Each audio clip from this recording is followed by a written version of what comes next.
మంత్రి కోమటిరెడ్డి వెంకటరెడ్డి అహంకారణంగా నల్గొండలో జరగాల్సిన అభివృద్ధి కుంటుపడింది. ఎక్కడ కేసీఆర్కి మంచి పేరు వస్తుందో అన్న అక్కసుతో బీఆర్ఎస్ ప్రభుత్వం చేపట్టిన పనులని మూలకు పడేసిండు కోమటిరెడ్డి. నల్గొండను సర్వంగా సుందరంగా ముస్తాబు చేయాల్సింది పోయి మరో 10 ఏళ్లు వెనక్కి వెళ్లేలా చేయడం ఎంతవరకు సమంజసమని ప్రశ్నిస్తున్నారు నల్గొండ పట్టణ వాసులు.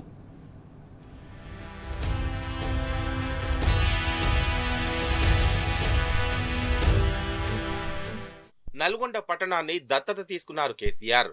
900 కోట్ల రూపాయలతో నల్గొండ పట్టణ రూపురేఖల్ని పూర్తిగా మార్చివేశారు. 60 ఫీట్లతో రోడ్లను వెడల్పు చేశారు.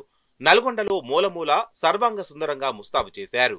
నల్గొండకు మరింత అందాన్ని, పేరును తెచ్చిపెట్టేలా అప్పటి బీఆర్ సర్కార్ అధునాతన గ్రంథాలయం, Nilagiri Kalabharathi, R&B guest house, town hall, ఆలయాల అభివృద్ధి, అధునాతన మ్యూజియం నిర్మాణం, టౌన్ లో 2 మినీ ట్యాంక్ బండ్ల నిర్మాణాలు, veg and non veg market, ఇలా అప్పుడు కేసీఆర్ ప్రారంభించిన అన్ని పనుల్ని మూలకు పడేశాడు కోమటిరెడ్డి. పనుల పురోగతిలో ఉండగానే ఎన్నికలు రావడం, బీఆర్ఎస్ ఓడిపోవడం జరిగిపోయాయి.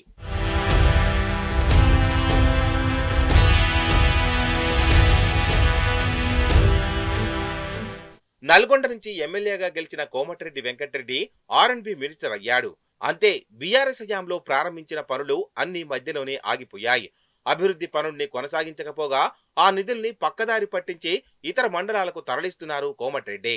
నల్గొండ నడిబొడ్డున R&B గెస్ట్ హౌస్ కోసం 50 కోట్లు కేటాయిస్తే ఆ నిధుల్ని తన క్యాంపు కార్యాలయ నిర్మాణం కోసం మళ్లించారు. దీంతో పాటు ట్యాంక్ బండ్ల నిర్మాణాల ఫండ్, కళాభారతి, టౌన్ హాల్ నిర్మాణాల ఫండ్లు కూడా ఇతర ప్రాంతాలకు తరలించారు అన్న వాదనలు వినిపిస్తున్నాయి.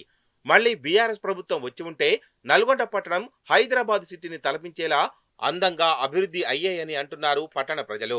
తమ కర్మ బాగలేక కాంగ్రెస్ వచ్చి నల్గొండ అభివృద్ధి కుంటుపడిందని వాపోతున్నారు.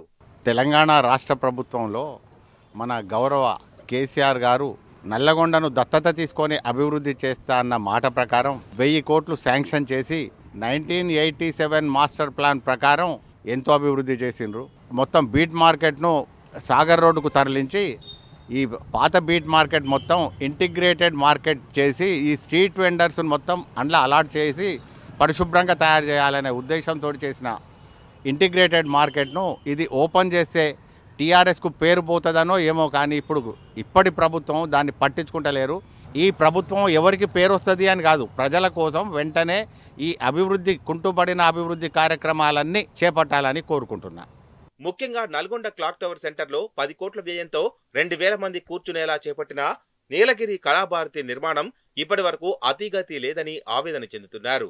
200 కోట్లతో పానగల్ ఉదయ సముద్రం, వల్లభరావు చెరువులని మినీ ట్యాంక్ బండ్లుగా అభివృద్ధి చేయడం, పురాతన ఆలయాలైన పానగల్ ఛాయా సోమేశ్వరాలయం, పచ్చల సోమేశ్వర ఆలయాల అభివృద్ధి మ్యూజియం నిర్మాణం, వెంకటేశ్వర స్వామి ఆలయ అభివృద్ధి, వేద పాఠశాల నిర్మాణం పనులు కూడా ఇప్పటిదాకా అతిగతి లేకుండా పోయాయని ఆగ్రహం వ్యక్తం చేస్తున్నారు. అసలు ఈ పనుల్ని చేపడతారా లేదా అని అనుమానం వ్యక్తం చేస్తున్నారు. ఇక నల్గొండ పట్టణంలో ఆగిపోయిన రోడ్ల నిర్మాణ నిధుల్ని అన్ని ఏమైనట్లు అని ప్రశ్నిస్తున్నారు ప్రజలు. ఫండింగ్ రిలీజ్ చేసిన టెండర్లు కూడా పూర్తయినా అభివృద్ధి పనుల నిధులు ఏమైపోయాయని అనుమానం వ్యక్తం చేస్తున్నారు. ఇప్పుడు టీఆర్ఎస్ ప్రభుత్వ హయాంలో కంచర్ల భూపాలరెడ్డి గారి ఆధ్వర్యంలో కట్టించినటువంటి వెజ్ మార్కెటు, అలాగే కళాభారతి, తర్వాత R&B గెస్ట్ హౌస్, ఇవన్నీ కూడా కొన్ని ప్రారంభమైనవి, మరికొన్ని నిరుపయోగంగా ఉన్నాయి. ఈ వెంటనే వీటిని పట్టించుకొని అత్యవసరంగా భావించి వీటిని కూడా, అంటే గత ప్రభుత్వం చేపట్టిందని అట్లా ముద్ర వేసి వీటిని పట్టించుకోకపోవడం మంచిది కాదని భావిస్తున్నాం. కాబట్టి ఏదైనా ప్రజలకు ఉపయోగపడే విధంగా చేసిరు కాబట్టి గత ప్రభుత్వం అయినా ఈ ప్రభుత్వం అయినా, కాబట్టి వీటిని కూడా పట్టించుకొని వెంటనే ప్రారంభించాలని మరీ విజ్ఞప్తి చేస్తున్నాం. ఇక అభివృద్ధి పనులన్నీ పూర్తి చేస్తే కేసీఆర్ కి మంచి పేరు వచ్చి తన పేరు మరుగున పడిపోతుందన్న ఏకైక కారణంతో మంత్రి కోమటిరెడ్డి ఈ పనుల్ని అటకెక్కించారని అంటున్నారు ప్రజలు. తన మార్కు కనబడేలా మాత్రమే పనుల్ని చేస్తున్నాడని విమర్శిస్తున్నారు. అతి ముఖ్యమైన మేజర్ పనులు, ప్రధానంగా కేసీఆర్ మంజూరు చేసిన పనులు, మాస్టర్ ప్లాన్ పనులన్నింటినీ తుంగలో తొక్కారని విమర్శలు వ్యక్తమవుతున్నాయి. కోమటిరెడ్డి ఈగో, ఈర్ష్య, కేసీఆర్ పేరు కనపడొద్దు అని చెడు ఉద్దేశంతోనే అభివృద్ధి పనుల్ని అటకెక్కించారని గుసగుసలు వినిపిస్తున్నాయి.